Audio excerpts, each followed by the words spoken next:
روزے سے متعلق کچھ مزید احکامات. روزے کی رات میں تمہارے لیے اپنی عورتوں کے پاس جانا حلال کر دیا گیا. وہ تمہارے لیے لباس ہیں, تم ان کے لیے لباس ہو. سبحان اللہ. شوہر بیوی کا رشتہ, ایک دوسرے کا لباس. لباس کس لیے پہنتے ہیں آپ؟ خوبصورت لگنے کے لیے. شادی کے بعد ایک عورت اور خوبصورت ہو جاتی ہے شوہر کے کمپینین شپ میں, اس کے ساتھ میں, لہذا اس لباس کو تار تار نہیں کرنا چاہیے, اسے داغدار نہیں کرنا چاہیے, اسے اتارنا نہیں چاہیے.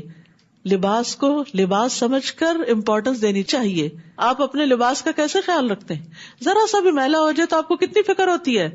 کیا اگر آپ کے شوہر کے اوپر کسی طرح کے کوئی گناہ یا کسی چیز کے اثرات آنے لگے آپ کو فکر ہوتی ہے؟ کبھی وہ دین سے دور ہونے لگے آپ کو فکر ہوتی ہے؟ لباس کے اندر کوئی داغ لگ جائے آپ دھونے کی کوشش کرتے ہیں, آپ وقتی طور پہ چھپا لیتے, اپنا پلو موڑ لیتے ہیں. اسی طرح ہسبینڈ اینڈ وائف ایک دوسرے کے عیب چھپاتے ہیں. وہ سرے عام سرے بازار اس کا اعلان نہیں کرتے, اس کی تشہیر نہیں کرتے, ہر ایک کے سامنے قصہ سنانے نہیں بیٹھ جاتے. ہمارے بہت سے مسائل اس لیے بڑھتے ہیں کہ وہ بیڈ روم سے باہر آ جاتے ہیں. وہ اپنی ماں کو بتا رہا ہے, وہ اپنی ماں کو بتا رہی ہے, وہ اپنے بہن بھائیوں کو سنا رہا ہے, یہ اپنے بہن بھائیوں کو سنا رہی ہے. تمہیں اللہ نے ایک دوسرے کے قریب ترین رکھا ہے, آپس میں ایک دوسرے کے ساتھ نمٹو. گندگی جتنی پھیلے اتنی سمیٹنی مشکل ہوتی ہے. آپ نے دیکھا ہوگا نا, کہیں پر تھوڑی سی بھی گرے تو آپ ادھر سے ہی اس کو صاف کر لیں, اسپنج کر لیں, دھو لیں, ڈٹرجنٹ لگا لیں, کلین کر لیں, چمکا لیں, ری پینٹ کر دیں, بات ختم. لیکن اگر آپ اس کو پھیلا دیں گے تو پھر کیا ہوگا؟ پھر تو چیزیں آؤٹ آف کنٹرول ہو جائیں گی. اس لیے بڑا ضروری ہے ہم سب, میں اور آپ سب, یعنی اپنے اپنے شوہر کی, خواتین میرے سامنے, اس لیے میں آج زانہ درخواست کروں گی کہ اپنے گھروں کو بچائیں. اور اس کے لیے سب سے پہلا کی پوائنٹ جو اللہ سبحانہ وتعالیٰ نے ہمیں بتا دیا ہے, ایک دوسرے کا لباس بن کے رہو, ایک دوسرے کے لیے زینت اور پروٹیکشن بن کے رہو, ایک دوسرے کی حفاظت کرو, ایک دوسرے کی فکر کرو. یعنی جب انسان لباس پہن لیتا نا تو اپنے جسم کو نہیں دیکھتا, وہ لباس کو دیکھتا ہے. شادی جب ہو جاتی ہے تو پھر میں نہیں رہا کرتی, پھر انسان دوسرے کے لیے جیتا ہے, اس کو راحت پہنچاتا ہے, اس کی خوشی کو دیکھتا ہے, اس کی صفائی کو دیکھتا ہے, اس کو زینت بخشتا ہے. آپ دوسرے کا لباس ہیں, آپ اس کی خوبصورتی ہیں, آپ اس کی عزت ہیں, اس عزت کو داغدار نہ کریں. تو بہت ضروری ہے کہ ان رشتوں کو پیار کے رشتے بنائیں, ان رشتوں کو خوشی کے رشتے بنائیں. اور وہ اس وقت ہوگا جب اپنے بارے میں سوچنا چھوڑ دیں, دوسرے کے لیے سوچنا شروع کر دیں. حالات بدل جائیں گے, حالات اچھے ہو جائیں گے, گھروں میں محبتیں آ جائیں گی. جب آپ کیئر کریں گے, نہیں رسپانس ملتا کوئی بات نہیں, آپ سلام کرتے رہیں, آپ اسمائل کرتے رہیں, آپ حال پوچھتے رہیں, آپ اچھے اچھے کھانے بنا کے دیتے رہیں, آپ اپنی طرف سے کمفرٹ دیتے رہیں, آپ ان کا خاص حق بغیر کسی تردد کے دیتے رہیں. پھر آپ دیکھیں کہ کس طرح حالات اچھے ہوتے ہیں. ٹھیک ہے, مردوں کی ایک انا ہوتی ہے, کچھ وقت لگتا ہے ان کو واپس پلٹنے میں, اس کو بھی سمجھیں, اس وقت کو صبر سے گزاریں, شکر کے ساتھ گزاریں, اور سوچیں کہ کیا اس سے پہلے میری زندگی ایسے تھی, اور اگر یہ میری زندگی سے نکل جائے تو کیا میری زندگی بہت خوبصورت ہو جائے گی. کیونکہ کچھ خواتین کو یہ خیال ہوتا ہے کہ ہم طلاق لے جائیں گے نا تو ہماری جان چھوٹ جائے گی. اور نہیں, اس سے بڑے مسائل آگے آئیں گے, جان نہیں چھوٹے گی اور جان پھنسے گی. اس لیے حد الوسع نبھانے کی کوشش کریں. ہاں, اگر واقعی زمین اور آسمان کے درمیان کا فاصلہ ہے, دونوں کے مزاج میں, دونوں کے روایات اور اخلاق میں, اور کوئی صورت نہیں, تو پھر اللہ نے حلال بھی قرار دیا ہے عزت کے ساتھ الگ ہو جانا. اور اگر الگ ہو جائے تو پھر نشرہ نہ کریں کہ فلاں خرابی تھی اور فلاں خرابی تھی. کل ہی کسی نے مجھ سے پوچھا کہ اس طرح کچھ معاملہ پیش آ رہا ہے خاندان میں, تو آپ کیا مشورہ دیتی؟ میں نے کہا آپ نے کسی کو ذکر نہیں کرنا کہ کیا وجہ بنی.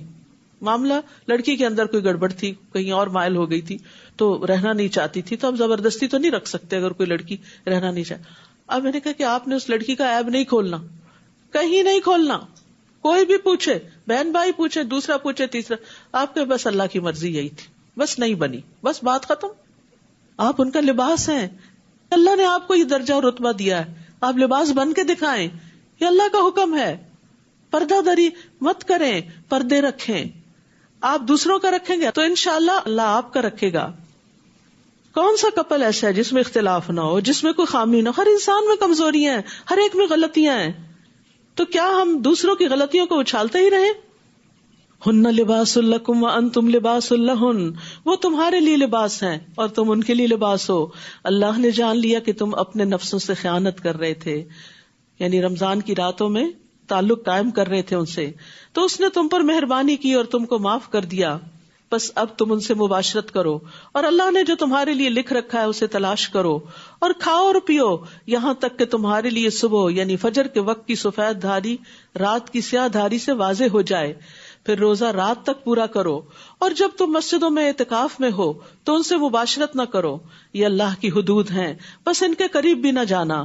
اسی طرح اللہ اپنی آیات کو لوگوں کے لیے کھول کھول کر بیان فرماتا ہے تاکہ وہ بچ جائیں۔ کتنی پیاری باتیں ہیں اس آیت میں، تاکہ لوگ برے انجام سے بچ جائیں، دنیا کے بھی برے انجام سے اور آخرت کے بھی برے انجام سے۔ اور تم آپس میں ایک دوسرے کا مال باطل طریقے پر نہ کھاؤ، اور نہ اس کو رشوتاً حاکموں کے پاس لے جاؤ، تاکہ تم لوگوں کے مال کا کچھ حصہ گناہ کے ساتھ کھاؤ، حالانکہ تم جانتے ہو، یعنی ایسا نہ کرنا کہ کسی کا حق رشوت دے کے مار لینا۔ وہ آپ سے نئے چاندوں کے بارے میں سوال کرتے ہیں، کہہ دیجئے وہ لوگوں کی عبادت اور حج کے لیے اوقات مقررہ ہیں۔ چاند جو ہے وہ اللہ کی بڑی نشانیوں میں سے ایک نشانی ہے، باریک دھاری سے آغاز ہوتا ہے، پھر مہینے کے درمیان میں آ کے مکمل ہو جاتا ہے، پھر آخر میں آ کے پھر اصل شکل پہ لوٹ جاتا ہے۔ اس سے ہمارے لیے عبادات کا تعین ہوتا ہے، روزے کب آ رہے ہیں، حج کب ہوگا، محرم کب ہے، اور ایام 20 کون سے ہیں۔ تو یہ اللہ سبحانہ تعالیٰ کی طرف سے ایک بہت بڑی ہمارے لیے نعمت ہے، اور اس سے پتہ چلتا ہے کہ اللہ نے ہمارے لیے دین کو کتنا آسان کیا کہ ایک ابدی کیلنڈر ہمارے لیے مقرر کر دیا۔ اور نیکی یہ نہیں کہ تم گھروں میں ان کے پیچھے کی طرف سے آؤ، بلکہ نیکی اس کی ہے جو تقوی اختیار کرے، اور گھروں میں ان کے دروازوں سے آیا کرو، اور اللہ سے ڈرو تاکہ تم فلاح پا جاؤ۔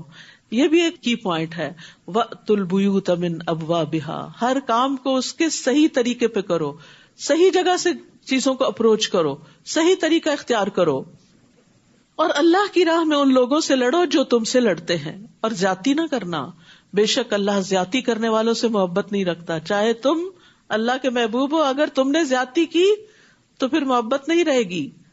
اور تم دوران جنگ جہاں انہیں پاؤ قتل کر دو، اور تم انہیں وہاں سے نکال دو، یعنی مکہ سے جہاں سے انہوں نے تمہیں نکالا ہے، اور فتنہ قتل اور خون ریزی سے زیادہ شدید ہے، اور تم ان سے مسجد حرام کے پاس نہ لڑو یہاں تک کہ وہ خود تم سے اس میں لڑیں، پھر اگر وہ تم سے حدود حرم میں لڑیں تو تم بھی ان سے لڑو، ایسے کافروں کی یہی سزا ہے، پھر اگر وہ باز آ جائیں تو بے شک اللہ بے حد بخشنے والا نہایت رحم کرنے والا ہے۔ اور ان سے جنگ کرو یہاں تک کہ فتنہ باقی نہ رہے اور دین صرف اللہ ہی کے لیے ہو جائے، پھر اگر وہ باز آ جائے تو ظالموں کے سوا کسی پر زیادتی نہیں۔ حرمت والا مہینہ حرمت والے مہینے کے بدلے میں ہے، اور حرمتوں کا بھی قصاص ہے، بس جو تم پر زیادتی کرے تو جیسی زیادتی وہ تم پر کرے ویسی ہی تم اس پر کرو، اور اللہ سے ڈرتے رہو، اور جان لو کہ اللہ متقین کے ساتھ ہے، تقوی والوں کے ساتھ ہے، تقوی والوں کو اللہ کی خاص معیت ملتی ہے۔ وَأَنفِقُوا فِي سَبِيلِ اللَّهِ، اور اللہ کی راہ میں خرچ کرو، اور اپنے ہاتھوں اپنے آپ کو ہلاکت میں نہ ڈالو، اور تم نیکی کرو، بے شک اللہ نیکی کرنے والوں سے محبت کرتا ہے۔ تو یاد رکھیے، رشتہ داروں کو دینا نیکی ہے، والدین پہ خرچ کرنا، یتیموں کو، مسکینوں کو، مسافروں کو، مختلف ضرورت مندوں کو دینا۔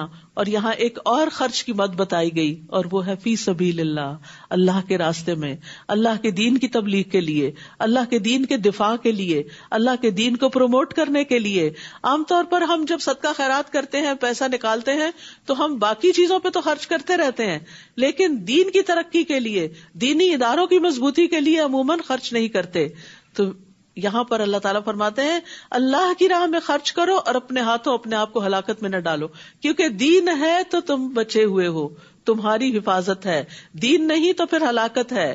اور احسان کے درجے میں یہ سب کچھ کرو، کیونکہ اللہ تعالیٰ محسنین سے محبت کرتا ہے۔ اور حج اور عمرے کو اللہ ہی کے لیے پورا کرو، خالصتاً اللہ کی رضا کے لیے۔ پھر اگر تم روک دیے جاؤ تو قربانی کے لیے جو میسر ہو کر دو، اور اپنے سر نہ منڈاؤ جب تک قربانی اپنے ٹھکانے پر نہ پہنچ جائے۔ پھر تم میں سے جو بیمار ہو یا اس کے سر میں کسی طرح کی تکلیف ہو اور وہ سر منڈوا لے تو روزے یا صدقے یا قربانی میں سے کوئی ایک فدیہ دے دے۔ پھر جب تم امن میں آ جاؤ تو جو کوئی حج کے دنوں تک عمرے کا فائدہ اٹھائے تو اسے جو قربانی میسر ہو وہ کر لے، اور پھر جو قربانی نہ پائے تو 3 دن کے روزے حج کے دوران اور 7 دن کے اس وقت رکھے جب تم گھروں کو واپس جاؤ۔ یہ پورے 10 ہیں۔ یہ حکم اس کے لیے ہے جس کے اہل و عیال مسجد حرام یعنی مکہ میں رہنے والے نہ ہوں، اور اللہ سے ڈرتے رہو اور جان لو کہ بے شک اللہ سخت سزا دینے والا ہے۔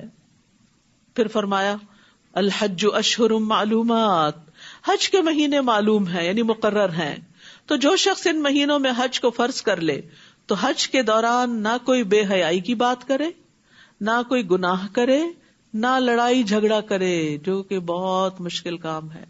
اکثر لوگ جو حج پہ جاتے ہیں حتیٰ کہ میاں بیوی بھی جھگڑنا شروع کر دیتے ہیں، یا پھر دوسری انتہا بہت ہی پیار محبت کی باتیں شروع کر دیتے ہیں۔ دونوں ہی منع ہے، نہ لڑائی جھگڑے کی اجازت ہے نہ ان باتوں کی اجازت ہے، بلکہ اب ساری توجہ کس کی طرف رکھو؟ اللہ کی طرف رکھو۔ اور نیکی میں سے جو کام بھی تم کرو گے اللہ اس کو جان لے گا، یعنی حج کا سفر نیکیوں کا سفر ہونا چاہیے، اس میں خوب خوب صدقہ خیرات کریں، طواف کریں، نوافل پڑھیں، قرآن پڑھیں۔ بعض علماء کہتے ہیں کہ جب مکہ میں داخل ہوں تو قرآن ختم کیے بغیر نہ نکلیں، تو اس طرح کے کچھ ٹارگٹ سیٹ کر کے جائیں اور وہ کر کے ہی واپس لوٹیں۔ اور تم زیادہ راہ لے لو، یعنی اپنے کھانے پینے کا سامان خرچہ وغیرہ لے کے جاؤ، بس بے شک بہترین زیادہ راہ تقویٰ ہے، اور اے عقل والو مجھ سے ڈرتے رہو، واتقون، تقویٰ اختیار کرو۔ تم پر کچھ گناہ نہیں کہ حج کے دوران اپنے رب کا فضل تلاش کرو، پھر جب تم عرفات سے لوٹو تو مشعر حرام یعنی مزدلفہ کے پاس اللہ کا ذکر کرو، اور اس کا ذکر ایسے کرو جس طرح اس نے تمہیں ہدایت دی ہے، یعنی اس کی ہدایات کے مطابق ذکر بھی کرنا ہے۔ چونکہ ذکر بھی ایک عبادت ہے نا، تو اس میں بھی انوویشن نہیں ہونی چاہیے کہ من مانے طریقوں سے ذکر کیا جائے۔ اور بے شک تم لوگ اس سے قبل یقیناً گمراہوں میں سے تھے، یعنی اللہ تعالیٰ کی دی ہوئی ہدایات ہر موقع پر۔ پھر جہاں سے لوگ واپس لوٹیں وہیں سے تم بھی واپس لوٹو، یعنی عرفات تک جاؤ، کیونکہ قریش کے سردار اپنی شان کے خلاف سمجھتے تھے آگے جانا، یہ عوام کے لیے ہے، ہم اسپیشل لوگ ہیں۔ حج میں کوئی اسپیشل نہیں ہوتا، سارے ہی اللہ کے دربار میں ایک جیسا لباس پہن کے حاضر ہوتے ہیں۔ اللہ کے ہاں سب سے بڑا VIP کون ہے؟ ان اکرمکم عند اللہ اتقاکم، جس کے اندر تقوی زیادہ ہے اس کا حج زیادہ بہترین ہے، وہ زیادہ قریب ہے اللہ کے۔ اور اللہ سے بخشش مانگو۔ حج کے موقع پر سب سے زیادہ جس چیز کی فکر ہونی چاہیے وہ کیا؟ کہ ہمارے گناہ معاف ہو جائیں۔ بے شک اللہ بے حد بخشنے والا نہایت رحم کرنے والا ہے۔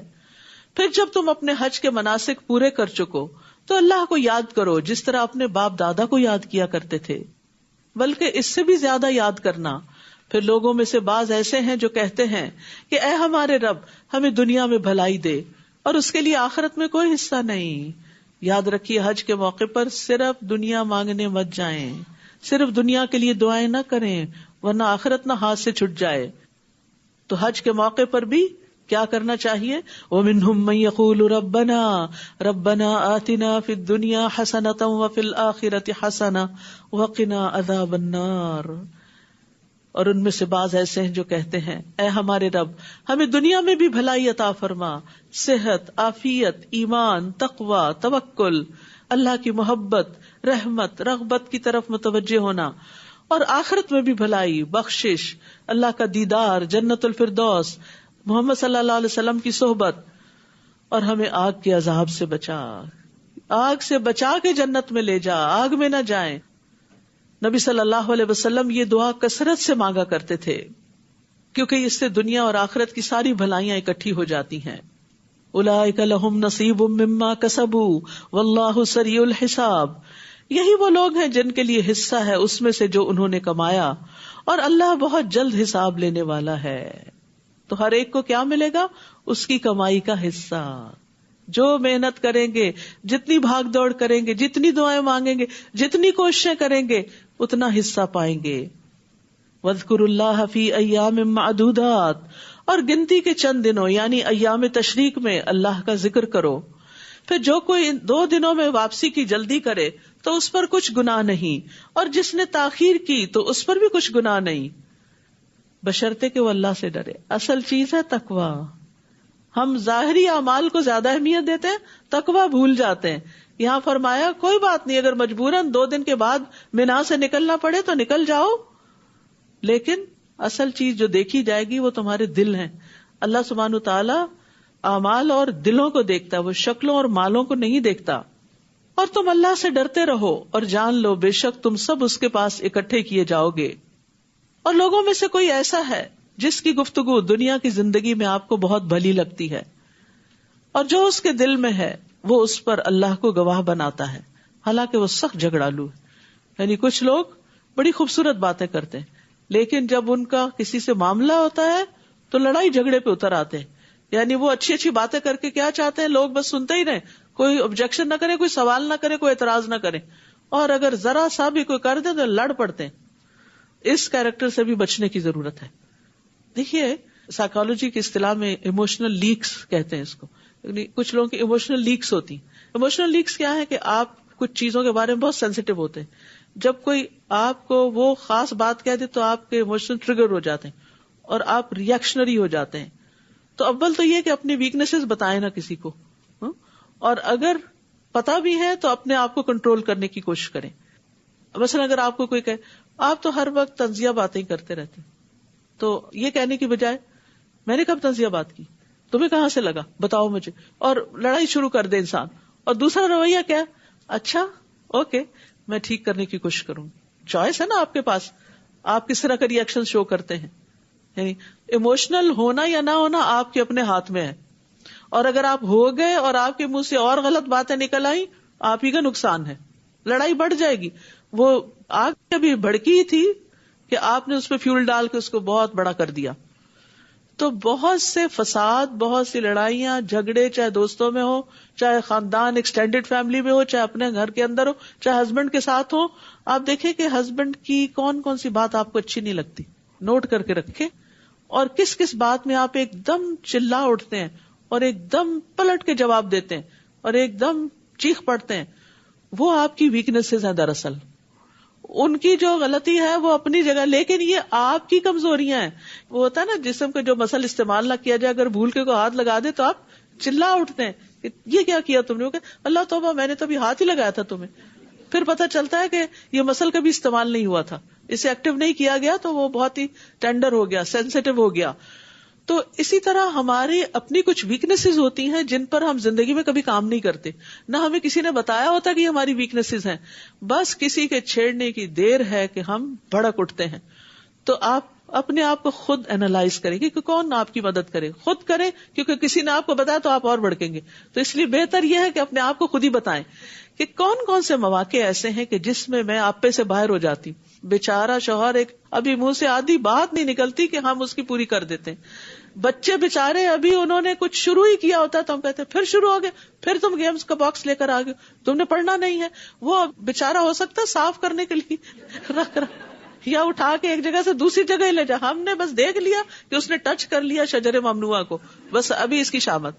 تو ان چیزوں کو ہم نے خود اپنے اندر سے دور کرنا ہے. اللہ سے دعا کرنی ہے، اچھی کمپنی اختیار کرنی ہے، اور اپنے ویک پوائنٹس کو جاننا ہے، اپنے آپ کو جانے. میں ایک کال پڑھ رہی تھی کسی کا، بڑا اچھا لگا. وہ کہتا ہے کہ میں جو بڑا ہوتا جا رہا ہوں اپنے آپ کو زیادہ پہچان رہا ہوں اور اپنے اس بڑھاپے کو زیادہ انجوائے کر رہا ہوں. میں نے کہا حیرت کی بات ہے، بڑھاپے کو انجوائے کرنا، کون بڑھاپے کو انجوائے کر سکتا ہے سوائے اس کے کہ جو اپنے آپ کو پہچانتا ہو. جب آپ کو پتا ہوتا ہے نا کہ میں ایسا نہیں ہوں، یہ دوسرے کی غلط فہمی ہے، تو پھر آپ بھڑکتے نہیں ہیں. آپ کہتے ہیں اچھا ٹھیک ہے، اوکے فائن، اوکے، بس خوش ہو گئے، جواب دیا نہیں، نوڈ اینڈ اسمائل، بات ختم، ادھر سے نکل جائیں، ہٹ جائیں. وہاں کھڑے ہو کے جاہلوں کی طرح لڑائی جھگڑا فساد گھر میں کھڑا کر کے، بچوں کو وٹنس کر کے، ان کی تربیت خراب کر کے، ان کا فیوچر خراب کر کے. کیونکہ بچوں کے نزدیک سب سے زیادہ ڈیمیجنگ چیز ماں باپ کی آپس میں توتکار ہوتی ہے، آپس کی لڑائیاں ہوتی. تو اگر لڑنا بھی ہو تو اکیلے بیٹھ کے لڑے، کہیں بچوں کے سامنے نہ لڑے. ان بیچاروں کے دل چھوٹے ہوتے ہیں، وہ اور چھوٹے ہو جاتے ہیں، وہ دونوں سے محبت کرتے ہیں. اور یاد رکھیے بچے اس پیرنٹ کی عزت نہیں کرتے جو اپنے ساتھی کی عزت نہیں کرتا، چاہے وہ آپ ہی کیوں نہ ہو. وقتی طور پہ ہو سکتا ہے آپ کے سامنے کہیں آپ بہت اچھے ہیں، دل میں آپ کی عزت نہیں کریں گے، کیونکہ ان کو پتا ہے کہ آپ زبان درازی کرتے ہیں. تو جو شخص زبان درازی کرتا ہے وہ کبھی عزت نہیں پاتا. تو اس لیے اپنی عزت اپنے ہاتھ میں. بولنے سے حالات بدل جاتے ہیں، اگر چیخنے چلانے سے حالات بدلتے ہوتے تو سب کا ہی بدل چکے ہوتے، لیکن اس سے بدلتے نہیں ہیں، اس سے اور زیادہ خرابی ہوتی ہے، ڈیمیج ہوتا ہے. تو اس لیے پراپرلی ریئیکٹ کرنا سیکھے. تو یہاں پر اللہ تعالیٰ فرماتے ہیں کوئی ایسا ہے جس کی گفتگو دنیا کی زندگی میں آپ کو بڑی اچھی لگی، ویسے بڑی خوبصورت باتیں کرتا ہے. اور قسمیں بھی کھاتا ہے، حالانکہ سخت جھگڑالو ہے. یعنی بس ذرا سا اس کو ٹریگر کرنے کی دیر ہے، پھر دیکھو اس کی اصلیت کیسے سامنے آتی ہے. اور بہت دفعہ دنیا کی محبت، مال کی محبت، چیزوں کی محبت جھگڑوں کا باعث بنتی ہے. یہ چیز خراب کیوں کر دی آپ نے میری، یہ لے کر کیوں نہیں آئے، اتنے پیسے کیوں نہیں کمائے، وغیرہ وغیرہ. تو بہت سی لڑائیاں جو ہیں وہ صرف دنیا کی محبت کی وجہ سے، مال کی محبت کی وجہ سے ہوتی ہیں. اور یہ چیز سٹڈیز بھی شو کرتی ہیں کہ اکثر جو طلاقیں ہوتی ہیں اس کے پیچھے مالی معاملات بھی ہوتے ہیں. اور جب وہ پیٹ پھیر کر جاتا ہے تو زمین میں کوشش کرتا ہے تاکہ وہ اس میں فساد پھیلائے، یعنی نہ گھر میں چین سے بیٹھتا نہ باہر، اور کھیتی اور نسل کو ہلاک کر دے. اور اللہ فساد کو پسند نہیں کرتا. اور جب اس سے کہا جاتا ہے کہ اللہ سے ڈرو تو غرور اسے گناہ پہ آمادہ کرتا ہے، تو کافی ہے اس کو جہنم، اور وہ یقیناً بہت برا ٹھکانہ ہے. اور لوگوں میں سے کوئی ایسا ہے جو اللہ کی رضا پانے کے لیے اپنی جان بیچ ڈالتا ہے. زبان کنٹرول کرنا تو بہت آسان ہے اس کے لیے، وہ تو جان بھی دے دیتا ہے کہ میرا رب راضی. کیونکہ آپ کو پتا ہے نا، بعض اوقات ایک جملہ منہ سے نکلتا ہے اور انسان جہنم کی اتھاہ گہرائیوں میں جا پہنچتا ہے. تو ایسا شخص تو اپنی جان گھلا ڈالے گا مگر بدزبانی نہیں کرے گا. اور اللہ بندوں پر شفقت کرنے والا ہے. اے لوگو جو ایمان لائے ہو، اسلام میں پورے کے پورے داخل ہو جاؤ اور شیطان کے قدموں کی پیروی نہ کرو، بے شک وہ تمہارا کھلا دشمن ہے. یعنی عبادات ہو، معاملات ہو، لباس ہو، غذا ہو، شادی بیاہ، طلاق ہو، ہر معاملے میں اسلام کے اصولوں پر چلو. اور شیطان ہر جگہ پر تمہیں اچکے گا، دوسرے رستے دکھائے گا، اس طرف نہیں جانا. پھر اگر روشن دلائل آ جانے کے بعد تم پھسل گئے تو جان لو کہ اللہ سب پر غالب، خوب حکمت والا ہے. کیا وہ اس بات کا انتظار کر رہے ہیں کہ اللہ ان پر بادل کے سائبانوں میں آ جائے، یعنی قیامت آ جائے اور فرشتے بھی آ جائیں اور کام تمام کر دیا جائے اور اللہ ہی کی طرف لوٹائے جاتے ہیں سب کام. بنی اسرائیل سے پوچھئے کہ ہم نے ان کو کتنی ہی روشن نشانیاں دی. اور جو شخص اللہ کی نعمت کو اپنے پاس آ جانے کے بعد بدل دیتا ہے تو بے شک اللہ سخت سزا دینے والا ہے. دنیا کی زندگی خوشنما بنا دی گئی ہے ان لوگوں کے لیے جنہوں نے کفر کیا، اور وہ ان لوگوں سے تمسخر کرتے ہیں جو ایمان لائے. حالانکہ جو لوگ تقوی اختیار کریں وہ قیامت کے دن ان کے اوپر ہوں گے. تقوی والے سارے لوگوں سے اوپر ہوں گے، اور اللہ جس کو چاہتا ہے بے حساب رزق دیتا ہے. سب لوگ ایک ہی امت تھے، پھر وہ اختلاف کرنے لگے تو اللہ نے ان کی طرف خوشخبری دینے والے اور ڈرانے والے نبی بھیجے اور ان پر حق کے ساتھ کتاب نازل کی تاکہ وہ لوگوں کے درمیان ان امور میں فیصلہ کر دے جن میں انہوں نے اختلاف کیا، اور اس میں آپس کی ضد کی وجہ سے اختلاف ان لوگوں نے کیا جنہیں کتاب دی گئی تھی اس کے بعد کہ ان کے پاس روشن دلائل آ چکے تھے. تو اللہ نے ان لوگوں کو جو ایمان لائے اپنے حکم سے حق میں سے اس بات کی ہدایت دی جس میں انہوں نے اختلاف کیا تھا، اور اللہ جس کو چاہتا ہے سیدھے رستے کی طرف ہدایت دیتا ہے کہ ہدایت تو اللہ کے ہاتھ میں ہے. پھر جنت میں جانے کے لیے آزمائشوں کی بات کی گئی کہ امتحانوں سے گزر کر ہی جنت میں پہنچو گے. اللہ اکبر. اور ہم کیا چاہتے ہیں؟ کوئی امتحان نہ ہو اور ہم اعلیٰ ترین ڈگری حاصل کر لیں. کبھی دنیا میں بھی ایسے ہوا کہ without examination, test, assignments, vivas, interviews, ایسے ہی بس آپ آگے داخلہ لے لیا، بس کافی ہے، یونیورسٹی کا نام لگ گیا آپ کے اوپر، اور اب آپ چونکہ جانا چاہتے ہیں، کچھ اور کرنا چاہتے ہیں تو آپ کو کاغذ پکڑا دیا جائے. ایسے نہیں ہوتا. دنیا میں بھی کوئی انسان ماہر نہیں ہوتا کسی علم میں، کسی فن میں، کسی ہنر میں، جب تک کہ وہ تجربات کی بھٹی سے نہیں گزرتا. اسی طرح کوئی شخص دینی معاملات میں بھی میچور نہیں ہوتا جب تک امتحان نہیں آتا. دین ہو، دنیا ہو، آخرت ہو. تو اللہ تعالیٰ فرماتے ہیں ام حسبتم ان تدخلوا الجنة ولما يأتكم مثل الذين خلوا من قبلكم مستهم البأساء والضراء وزلزلوا حتى يقول الرسول والذين آمنوا معه متى نصر الله الا ان نصر الله قریب. کیا تم نے یہ سمجھ رکھا ہے کہ تم یوں ہی جنت میں داخل ہو جاؤ گے جبکہ ابھی تمہیں وہ مشکلیں پیش ہی نہیں آئیں جو تم سے پہلے لوگوں پہ آئیں؟ ان کو سختیاں اور تکلیفیں پہنچیں اور وہ ہلا مارے گئے.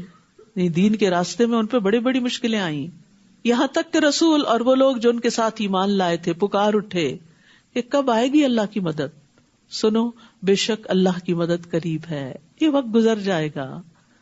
تو یاد رکھیے اللہ سبحانہ وتعالی اپنے پیغمبروں کو بھی آزماتا ہے اور ایمان والوں کا بھی امتحان لیتا ہے اس لیے دین کی وجہ سے اگر کوئی آزمائش آئے تو صبر کے ساتھ، دعا کے ساتھ، نماز کے ساتھ اللہ سے مدد مانگنی چاہیے، لیکن دین پر جمے رہنا چاہیے.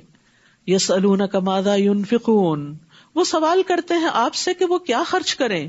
آپ کہہ دیجئے کہ جو مال بھی تم خرچ کرو تو وہ والدین، سب سے پہلے ماں باپ، قرابت داروں، پھر رشتہ دار، یتیموں، محتاجوں اور مسافروں کے لیے ہے. اور جو بھلائی بھی تم کرو گے، وسیع ہے میدان، جہاں دیکھو خیر کرنے کی ضرورت ہے کرو، تو بے شک اللہ اس کو خوب جاننے والا ہے. یہ کیوں کہا گیا کہ اللہ اس کو خوب جاننے والا ہے؟ تاکہ جو بھی کرو اللہ کے لیے کرو، کسی پر احسان جتاتے ہوئے نہیں. چھوٹی سی چھپی ہوئی نیکی بھی کوئی کرتا ہے، کسی کو نہیں پتا، اللہ کو پتا ہوتا ہے. پھر فرمایا کتب علیکم القتال، تم پر اللہ کے راستے میں لڑنا فرض کر دیا گیا. وَهُوَ كُرْهٌ لَكُمْ، اور وہ تمہیں ناگوار ہے. وَعَسَىٰ أَن تَكْرَهُوا شَيْئًا وَهُوَ خَيْرٌ لَكُمْ، ہو سکتا ہے کسی چیز کو تم ناپسند کرو اور وہی تمہارے لیے اچھی ہو. سبحان اللہ. جو یہ آیت سمجھ جائے اس کی زندگی آسان ہو جائے. لسٹ بنائیے ان چیزوں کی جو آپ کو سخت ناپسند ہیں، چاہے وہ لوگ ہیں، چاہے وہ کام ہیں، چاہے وہ چیزیں ہیں. جو چیزیں زندگی میں اچھی نہیں لگتی کہ وہ ہر وقت ہمیں ٹارچر کرتی رہتی ہیں نا.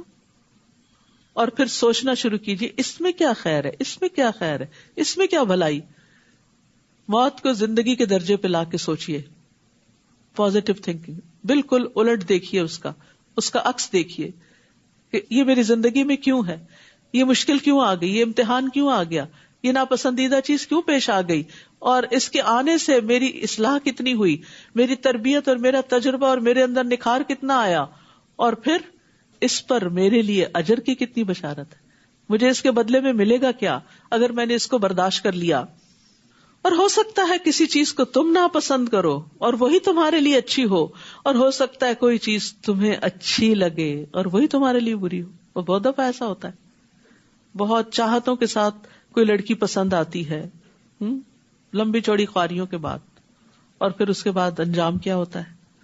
بہت دفعہ تجربوں میں ایسی چیزیں دیکھی گئی ہیں. تو کبھی ایسا بھی ہوتا ہے جو چیز پسند آتی ہے وہ مل نہیں پاتی، یا آپ کے پاس پیسے نہیں کہ وہ گھر خرید سکے، یا آپ کی صحت اجازت نہیں دیتی کہ کوئی جاب کر سکے.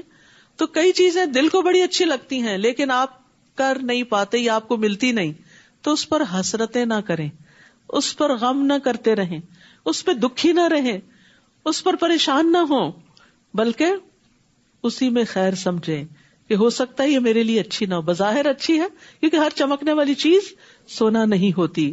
واللہ یعلم وانتم لا تعلمون، اور اللہ جانتا ہے اور تم نہیں جانتے. تو یہ اللہ کا فیصلہ، یہ تقدیر ہے، تقدیر کو ایکسپٹ کرو. ومن یؤمن باللہ یہد قلبہ، جو اللہ پر ایمان لے آتا ہے اللہ اس کے دل کو ہدایت دے دیتا، اللہ اس کے دل کو ٹھہرا دیتا ہے. کوئی چیز اچھی ہو گئی خوش ہو گئے، کوئی نہیں اچھی ہوئی تکلیف میں آئے، اس میں بھی خیر ہے، اس میں بھی خیر ہے، یہ میرے رب کا فیصلہ ہے. یاد رکھیے جب کوئی چیز ہو جاتی ہے نا جو اچھی نہیں لگتی، سب سے پہلی چیز اسے تقدیر کا حصہ سمجھ کے، اللہ کا فیصلہ سمجھ کے راضی ہو جائے، اسے ایکسپٹ کر لے. اب یہ ہو گئی ہے، کوئی اسپیشل بچہ پیدا ہو گیا ہے کسی گھر میں، اب یہ ہو گیا ہے، اب اس کو کہیں پھینک کے تو نہیں آ سکتا، اب اسے ایکسپٹ کر لیں، یہ ہو گیا. اب نیکسٹ سوچے کہ اس کے ساتھ ڈیل کیسے کرنا ہے، اس کو آگے کیسے بڑھانا ہے. کئی بچے ہوتے ہیں سلو لرنرز ہوتے ہیں، کئی بچے بہت زیادہ ہائپر ہوتے ہیں، یعنی کسی کا ٹیسٹ اولاد میں ہے، کسی کا شوہر میں ہے، کسی کا مال میں ہے، کسی کا کسی اور انسان یا کسی کام کی شکل میں ہے. تو اسے ایکسپٹ کر لے کہ یہ تو ایسا ہی ہے، اس نے تو سیدھا نہیں ہونا، یہ تو ایسا ہی ہے. اب یہ دیکھنا ہے کہ اس کے ساتھ مجھے کیسے چلنا ہے کہ میرے لیے زندگی آسان ہو جائے. اس کو اکوموڈیٹ کریں، اس کے ساتھ ایڈجسٹمنٹس کریں. جب نئے دانت لگواتے ہیں نا، فلنگ کرواتے ہیں، تو پھر شروع میں تو کیا لگتی، اچھی نہیں لگتی، کیوں ہوا یہ، کاش میں میٹھا نہ کھاتی، کاش ایسا نہ ہوتا، کاش کیوٹی نہ بنتی. وہ کاش سے تو کچھ نہیں ہونے والا، جو ہونا تھا ہو گیا. اب یہ ہے کہ اس کے ساتھ مجھے کس طرح چلنا ہے، اس کی ایڈجسٹمنٹ کیسے کرنی. تو اس کے لیے ایکسپٹ کر لیں کہ یہ اب انڈو نہیں ہونے والا، یہ تو ایسا ہی رہے گا. اب مجھے اپنے آپ کو بدلنا ہے. بعض اوقات حالات نہیں بدلتے، خود کو بدلا جاتا ہے. خود کو بدلنا سیکھیں حالات کے مطابق، لیکن اللہ کی رضا کے مطابق. حالات کے مطابق یہ نہیں کہ نافرمانیاں شروع کر دیں. اور یہ سب کچھ اللہ کے اذن سے ہوا. جادو ہوا تو اللہ کے اذن سے، نظر لگی تو اللہ کے اذن سے، بیماری آئی تو اللہ کے اذن سے. تو اللہ نے اس سے نکلنے کا راستہ بھی بتایا، وہ بھی جانے، اس سے نکلے بھی، محنت بھی کریں اور پھر اس کے ساتھ جینا بھی سیکھیں. اگر وہ محنت اور کوشش کے باوجود زندگی سے نہیں نکلتا تو یاد رکھیے ہر مصیبت کے اندر نعمت چھپی ہوئی ہے. ہر مصیبت گناہوں کا کفارہ ہوتی ہے، صبر پر اجر ملتا ہے. خوشی ملنا بھی نعمت اور تکلیف آنا بھی نعمت، دونوں ہی نعمتیں ہوتی ہیں. مومن دونوں حالتوں میں خیر کماتا ہے، کبھی شکر کرتا ہے اور کبھی صبر کرتا ہے.